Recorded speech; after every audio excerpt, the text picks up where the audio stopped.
All right, I have a presentation for you. You're going to have to do a research paper, and you're going to have the option of doing different topics. So this will be rather brief, but at least this will give you a little bit of an idea of what's going on. So we'll talk a little bit about the history, about what's going on right now, a little bit about the future, about some applications, and perhaps just a little bit about the effects on society. Also, there may be some reasons that we may not get there to where we might possibly get. I'll leave that up to you to look for those. Those might include potential nuclear war, plague, asteroids, so forth and so on. And I might have a few videos in the video section that kind of talks a little bit about those things. Videos that have already been done by somebody else. So, first thing, artificial intelligence. And artificial intelligence is sort of the overreaching tree, so to speak, with all the different branches. And most of the topics that I talk about are going to have basically deal with some form of artificial intelligence. And here's a couple of definitions. The ability of a computer or other machine to perform those activities that are normally thought to require intelligence. The branch of computer science concerned with the development of machines having this ability. And this term was originally conceived in 1956 with McCarthy, Minsky, Newell, and Simon. And this artificial intelligence, I'm sure you've heard about it in the news. It's basically starting to get going now. Back in 1956 and in the 60s, 70s, into the 80s, they discovered that it was more difficult than anyone imagined, and this resulted in the AI winter. The reason it was difficult was because we just didn't have the computer power to perform any of these actions, and we're basically barely getting to the point where we're starting to have the computing power to actually use AI in a more reasonable way. So AI is really starting to take off. Google's really involved in AI.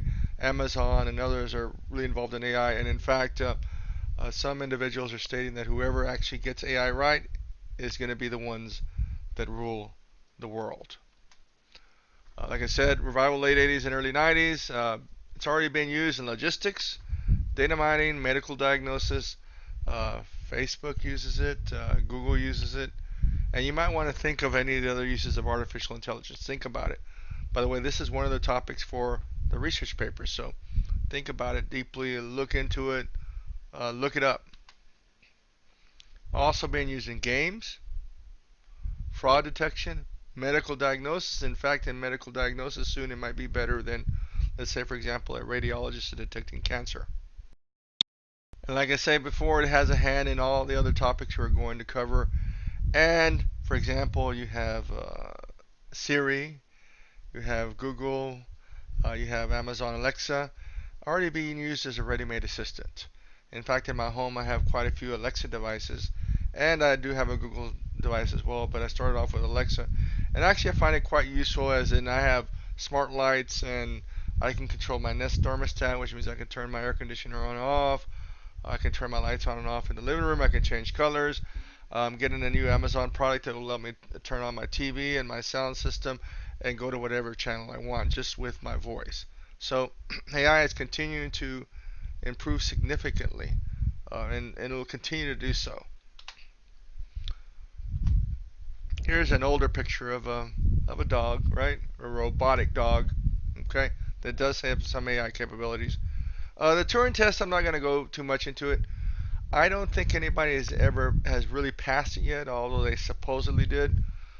And Alan Turing came up with a good definition of whether a machine is intelligent. If you interact with an unseen machine, you will not be able to tell that it is a machine. In other words, if I was talking to an AI, I wouldn't be able to tell that it's an AI. Google's actually coming out with a new software service that I can't remember the name right at this point, but it's going to be able to supposedly make calls for you, like to make appointments for like cable service or at a restaurant, reservation at a restaurant. But that still hasn't come into fruition. But they're looking at it, and they've actually had some demos. So you might want to look at that. I don't remember the name off the top of my head. Here's an example of the Turing test. There's a human talking to a terminal, human and AI, and you should not be able to tell the difference between the two. Also, AI has also been used in video games as well. And I don't know if anybody remembers the movie AI where uh, a couple loses their child for some reason, and they get a robot, and the robot actually ends up outliving them. And it's an interesting movie, and it's actually back from summer 2001, but it's actually kind of applicable. I don't know if it's available on Netflix or somewhere else. You might want to look at it. It is quite long. This topic here is really interesting. Virtual reality, and I'm sure y'all have heard about virtual reality already. Personally, I own the Oculus Rift, which is a virtual reality headset, and right now it's still rather basic. You don't have what is called true immersion.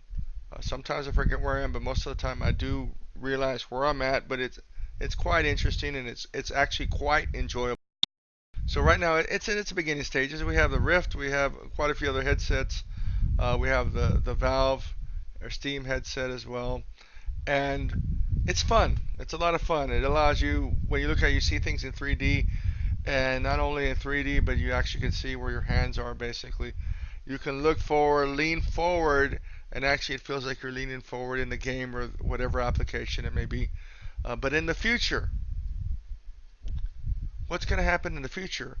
I believe we're going to get to the point where it actually feels like you're really there.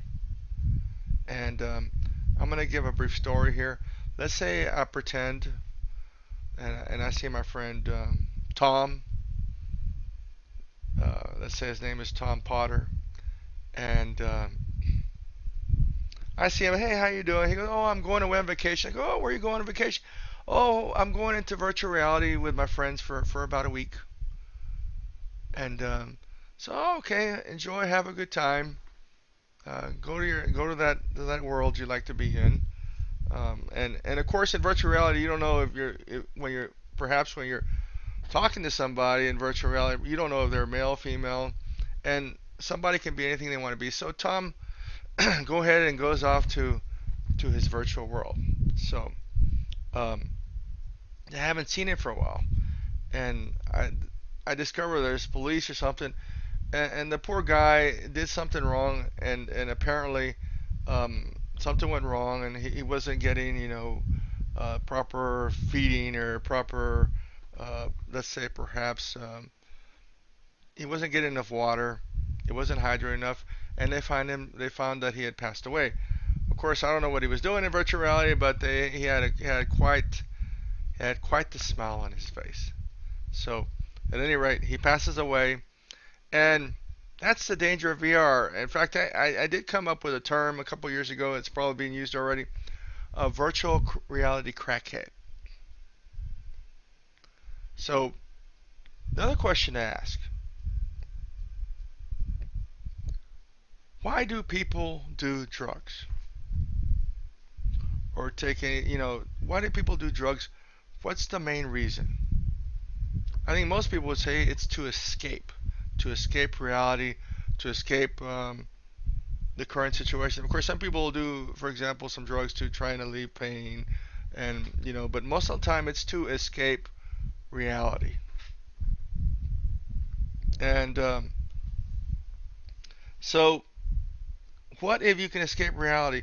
What if you can go be the Queen of Egypt or the King of England or anything that you want to be in virtual reality? Is it possible you might not want to live in the real world? I mean, you can be anything you want to be, and it feels like you're really there. Of course not. So, of course, it has a lot of great possibilities, but of course, some people are going to just want to stay there. And I came up with the term virtual reality crackheads. And how would they look? Well, they'd obviously they'd be all really skinny, really gaunt. Most of their muscles would be gone because what happens when you're just laying down on the couch or on the bed? You have muscular atrophy. So they'd be really gaunt, uh, really skinny, and I think that could be a real problem in the future. And I actually came up with even a darker thought. Let's say, for example, that I had some sort of secret obsession, or somebody did. And let's say my secret obsession was to be a serial killer. So I could go into virtual reality and I could go and I could become really good at being a serial killer. So, so the first time I practice, I get caught, and then I get a little bit better, and I keep correcting my mistakes.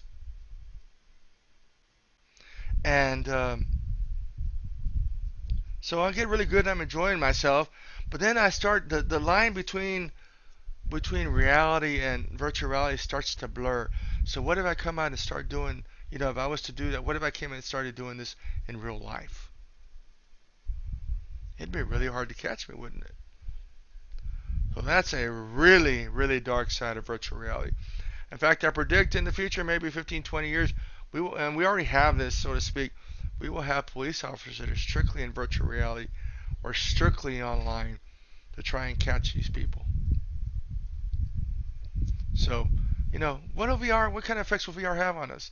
I mean, as it is right now, we don't get in touch with enough people, right? We don't talk to anybody. Yeah, online is different than talking to people in person. So this I find very interesting, and this actually is one of the topics. Virtual reality is one of the topics.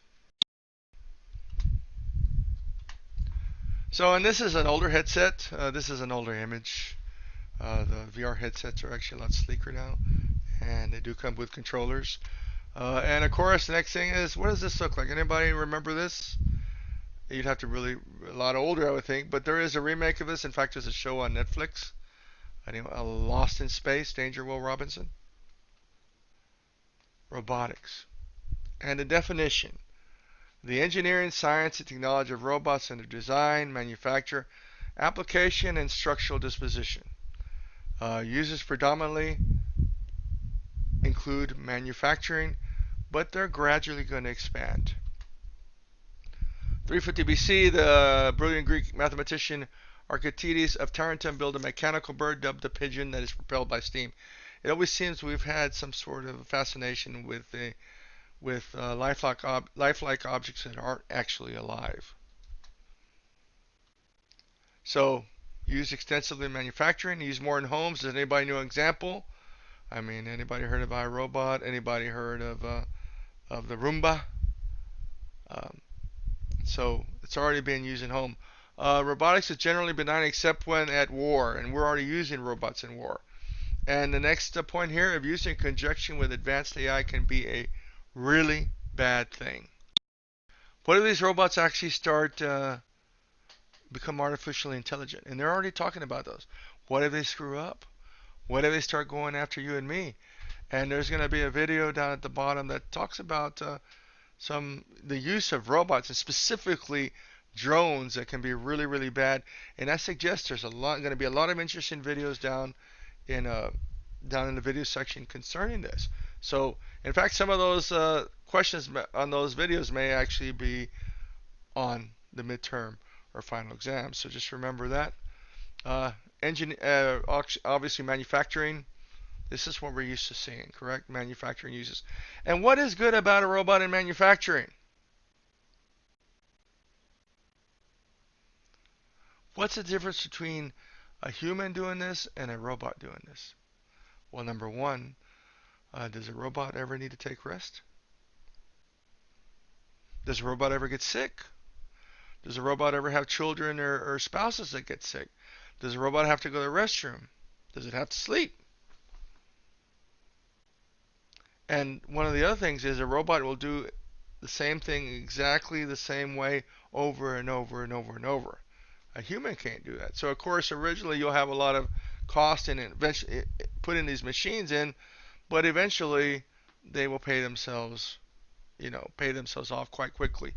Um, some robots still aren't good enough, so you still need humans, but in the future they're just going to get better and better and better. So another question is, what are we going to do in the future for jobs? It's something to think about. Okay, there's an older example of a Roomba. And of course, in the future, robots might actually take care of the sick and the elderly. Question for you: which country uses the most robotics? Well, the answer is Japan. And part of the reason is Japan has an aging population more so than anywhere else in the world. So they're really going to need the use of robots, especially in healthcare. Telemedicine.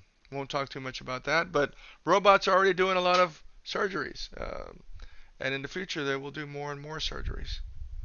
And of course, here's an example of a robot at war. And I will have some videos of robots in the video section as well. And then of course, nanotechnology. Nanotechnology just means really, really, really small.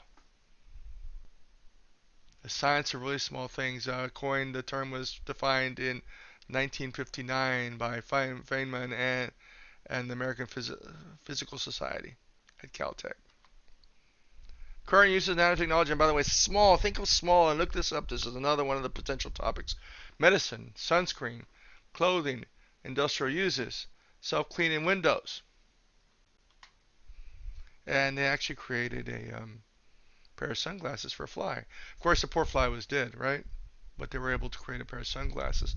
And in the future, one of the really big deals with nanotechnology, which may come to pass, hopefully, is the ability to heal us. Let's say you go to the doctor, and you go for your quarterly injection of nanobots, and these little robots, mini robots, are going through your blood, through your system, through your circulatory system, and they're cleaning your vessels. Any little cell that's kind of becoming perhaps precancerous, they take care of them. And in fact, maybe eventually they'll be able to fix our RNA and DNA. So we could be really, really healthy in the future, and we could live for a very, very long time. In fact, some people say in the far future we may have some form of immortality. Of course, that's another question, an ethical question, perhaps a religious question. So hopefully this will come to pass, because this could really help as far as our quality of life. And we're already starting to discuss it. Nano computing, nano factories. There's also some bad stuff. There will be a video down at the bottom with an example of some bad stuff on nanotechnology, the gray goo theory, so to speak. We saw that. And here's the scale of things. Look at the nano world. Look down to DNA level. Okay? So just take a good look at this. Look at this. Pause it perhaps and look at the different options. So it's really, really, really, really small. Okay?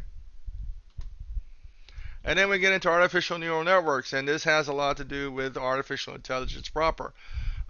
It's a mathematical model or computational model that is inspired by the structure and or functional aspects of biological neural networks. Modern era began in around 1943. So basically, an artificial neural network works like our brain works. It learns through pattern recognition. How do we learn to walk? How do we know not to touch a hot stove much of the time? Okay, it's pattern recognition. And it's already been used in healthcare, games, the stock market, weather forecasting. And here's an example. You have a hidden layer, and you can have many, many hidden layers and many, many nodes, but you have the inputs.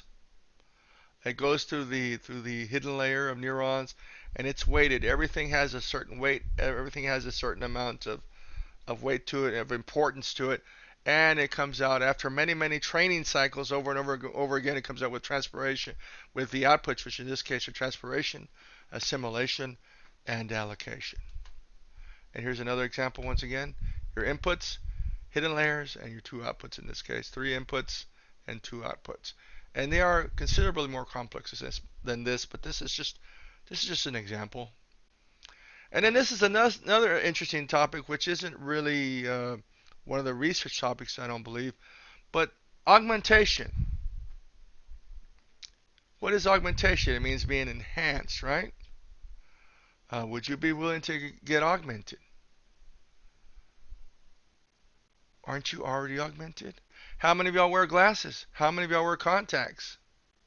How many of y'all have some sort of metal implants or something of that nature? We all do. So would you be willing to get, for example, a chip in your brain that makes you brilliant at math? And the question is, some of you will say no, but the question is, would you really have the option or not? Would you really be able to say no? Let's say, for example, I gave an example in class of, let's say you had 2 salesmen, identically the same. Same capabilities, except one's from the 80s with or 70s with no cell phone, nothing but driving around, and one is a modern salesman of today with his cell phone and his research and the demographics and the ability to take a card versus just a cash or a check. Who would have the advantage? So the question is, can you refuse some sort of augmentation in the future? And of course, what's the price going to be? It might be expensive. So we might end up with have or have nots and also those technological advantages. And of course, you're going to have, if you have some of these implants, you're going to have increased intelligence. Of course, perhaps you might even be hacked, however. So lots of stuff coming up in the future. There's an example of a chip perhaps in the brain. Of course, this is the Borg. Uh, I don't know if anybody's been familiar with this. Star Trek, the Borg, you must assimilate. Some people are actually already putting little chips, microchips in their hands to be able to open doors or have access to doors and so forth and so on. But this will be advancing significantly in the next years. In fact, they're talking about implants for people that have certain neuromuscular issues that might actually help them improve their situation. And of course, some of us say that we're too much too fast. The pace of tech outpaces human comprehension. Change can be difficult for many.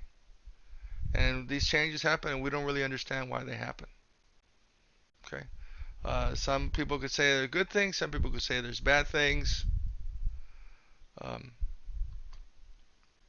and then the final potential outcome, which may or may not happen, is what's called a technological singularity. A technological singularity is a hypothetical event occurring when technological progress becomes so extremely rapid due to positive feedback that it makes the future after the singularity qualitatively different and harder to predict.